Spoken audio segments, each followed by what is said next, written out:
सभी को जय जिनेंद्र। जय विश्व युग में आरोग्य कार्यक्रम में एक बार फिर आपका स्वागत है। हमारे साथ हैं महान वैज्ञानिक RN वर्मा जी और डॉक्टर संजीव मिश्रा जी। नमस्कार। जैसा कि पिछले एपिसोड में उपवास नंबर 1 एपिसोड में आपको उपवास से क्या क्या लाभ हो सकते हैं, हमारे जीवन में उपवास क्यों करना चाहिए, आज हम बात करेंगे कि उपवास से बीमारियों पे क्या प्रभाव पड़ता है, क्या वो अच्छी हो सकती हैं, किन किन बीमारियों पे क्या क्या प्रभाव पड़ता है और किस तरीके से उपवास करने से किन किन बीमारियों का इलाज संभव है। आज हम इस टॉपिक पर बात करेंगे आदरणीय वर्मा जी से। वर्मा जी, आप बताएं कि जैसे कि हम बता चुके हैं कि उपवास का अर्थ क्या है और जैन पद्धति के बारे में भी आप बता चुके हैं, और जैसे कि सब लोग हमारे पास जो जैन व्यूवर्स हैं उनको पता ही है, वो खुद भी उपवास करते हैं, कैसे करना होता है, लेकिन उनको जानकारी ये होनी चाहिए कि उपवास के द्वारा बीमारियां ठीक करने का जो विज्ञान है, जो विज्ञान कहता है, वो क्या है। उपवास की पहली कंडीशन है कि भोजन का एक कण भी ना जाए। भोजन का एक कण भी जाएगा तो पेट को उस कण को पचाने के लिए 2 घंटा मशीन चलानी पड़ेगी, और जब वो भोजन पचाने की क्रिया चल रही है तो भोजन अन्य क्रियाएं जैसे रोड रिपेयरिंग के उदाहरण देके बताई गई थी, वो सारी क्रियाएं बंद हो जाती। तो पहली कंडीशन, उपवास केवल जल द्वारा ही किया जाए। जल ले सकते हैं, भोजन का एक कण भी नहीं ले सकते। जबकि आज की वास्तविकता हम इतने बदल चुके हैं कि उपवास किस दिन है उसकी तैयारी 1 महीना पहले से शुरू कर देते हैं कि कौन कौन से पदार्थ उस उपवास के दिन बनेंगे। और तला हुआ अगर दूसरी चीज़ें नहीं खा सकते, पूड़ी पराठे वगैरह, तो वो कुट्टू का आटा, दुनिया भर की चीज़ें उनने सुविधाएं जोड़ के रख ली है, और आम दिन से ज़्यादा गरिष्ठ भोजन उपवास के दिन खाया जाता है। तो ये पहली बात बंद होना चाहिए यदि आप लाभ लेना चाहते हैं उपवास का सच्चा लाभ। जैसे पहले एपिसोड में बता दिया कि 2 उपवास के बहुत महान लाभ है। एक है high potential to low potential flux के अंतर्गत खाए हुए सब जहर, toxins, arsenic, bismuth, cadmium, mercury, ये सब के सब हम बिना ऑपरेशन निकाल सकते हैं हमारी कोशिकाओं से उपवास के द्वारा। कंडीशन कम से कम 15 घंटे का उपवास हो टोटल। 15 नहीं कर सकते तो 12 घंटा मिनिमम है। और दूसरी बात मैं ये बोलना चाहूँगा कि उपवास निर्जला भी कर सकते हैं। निर्जला उपवास ज़्यादा से ज़्यादा 9 दिन किया जाए, 9 दिन के बाद ना किया जाए तो अच्छा है। वर्मा जी, इसमें एक सवाल आता है कि उपवास में पानी किस तरह से पीना चाहिए। क्या उपवास में पानी को भी नहीं पीना चाहिए या उपवास में पानी पीते रहना चाहिए। उपवास में पानी पीने से 2 फायदे होंगे। एक, हमारे सेल्स के अंदर जितने भी एलिमेंट्स हैं उसको सेल के बाहर आने में माध्यम पानी ही होता है, तो वो पानी उपलब्ध होना चाहिए। ना भी होए तो हमारा क्रिस्टल वाटर, लैटिस वाटर, वो काम करता है। लैटिस वाटर माने मनुष्य के अंदर, हर मनुष्य में 60 से 70% पानी होता है, और हम एक मनुष्य के 1000 टुकड़े कर दें तो 1 बूंद पानी नहीं गिरेगा, लेकिन रक्त जरूर गिर जाएगा। तो ये 2 बाल्टी पानी हर मनुष्य में कहाँ छिपा रहता है, तो वो होता है लैटिस के रूप में, क्रिस्टल वाटर। ये क्रिस्टल वाटर उसी प्रकार होता है जैसे आपने साबूदाना और पानी मिक्स किया और तुरंत उसको छान लिया तो साबूदाना अलग, पानी अलग। लेकिन साबूदाना और पानी मिक्स किया और बॉईल कर दिया तो अब साबूदाने से पानी को और पानी को साबूदाने से कोई अलग नहीं कर सकता। उसके लिए बहुत बड़ी रासायनिक प्रक्रिया करनी पड़ेगी, तब वो अलग होंगे। तो इस प्रकार जकड़ा हुआ हमारा पानी रहता है।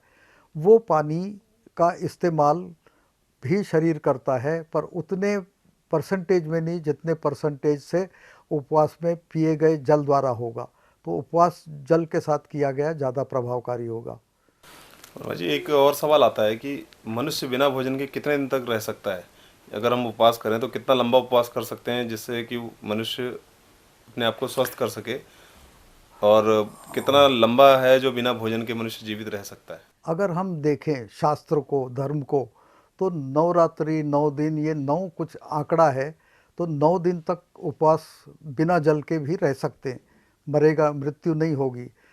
विज्ञान ये कहता है कि ऑक्सीजन के बिना मनुष्य 5 मिनट में मर जाएगा, पानी के बिना मनुष्य 10 दिन में मर जाएगा, लेकिन भोजन के बिना मनुष्य 2 महीने तक जीवित रहेगा। और ये जीवित रहने की प्रक्रिया भी बहुत रोचक है कि आपने आज खाना बंद कर दिया, तो सबसे पहले पूरे शरीर के कोशिकाओं का ईंधन ग्लूकोज है, जैसे कार का ईंधन पेट्रोल है। तो अब ये ग्लूकोज नहीं मिलेगा तो शरीर मर जाएगा, लेकिन ये शरीर ने इतनी चालाकी से ग्लूकोज की व्यवस्था करके रखी है। तो आपने आज से खाना बंद किया तो सबसे पहले आपके रक्त में जो ग्लूकोज है उसका इस्तेमाल होगा, लेकिन वो 80 to 120 रेंज से नीचे हो गया तो जीवित नहीं रह सकते। इसलिए तुरंत हमारे लीवर में ग्लाइकोजन के रूप में ग्लूकोज इकट्ठा रहता है। वो ग्लाइकोजन का इस्तेमाल होके शरीर को ग्लूकोज पहुंचाया जाएगा। ग्लाइकोजन भी समाप्त हो गया लीवर में तो हमारी चर्बी को रासायनिक क्रिया द्वारा शरीर ग्लूकोज में परिवर्तित करेगा और वो ग्लूकोज रक्त के माध्यम से सिर से पैर तक पहुंचाएगा। और इस तरह उस चर्बी को घोलते घोलते 1 महीना निकल जाएगा, मनुष्य जीवित रहेगा, पानी मिलता रहे उसे। और जब चर्बी भी समाप्त हो गई तो शरीर अपने ही मसल्स को खाने लगता है। ये 10 दिन का आंकड़ा मुझे लगता है धर्म में पिरोया गया है 9 दिन के कंटिन्यूस निर्जला उपवास में। इससे अधिक निर्जला उपवास विज्ञान तो ये कहता है कि खतरनाक होगा, आगे मैं जानता नहीं हूँ। जैसे कि आपने बताया कि निर्जला उपवास शरीर के लिए बहुत लाभदायक है और पानी पी करके उपवास किया जाए तो वो और भी लाभदायक है। और भी विपिन जी, इसमें एक सवाल और आता है कि उपवास करके जैसे वर्मा जी ने बताया बहुत सारी बीमारियां ठीक हो सकती है, तो दवाइयों से बीमारियां ठीक होना और उपवास से बीमारियां ठीक होना, इसमें क्या डिफरेंस है? आपने बहुत ही अच्छा सवाल पूछा है, आभारी हूँ। देखिए, हमारा पेट जो डिज़ाइन किया गया है वो अनाज दाल फल सब्जी को हजम करने के लिए, माने हमारे पेट में वे ही पाचक रस बनते जो अनाज दाल फल सब्जी को हजम कर सकें। अब आप बोलोगे धतूरे की पत्ती भी, पालक की पत्ती और मेथी की पत्ती, इनमें फ़र्क क्या है? धतूरे की पत्ती हजम करने वाला एंजाइम पाचक रस हमारे पेट में नहीं है, वो विष का काम करेगा।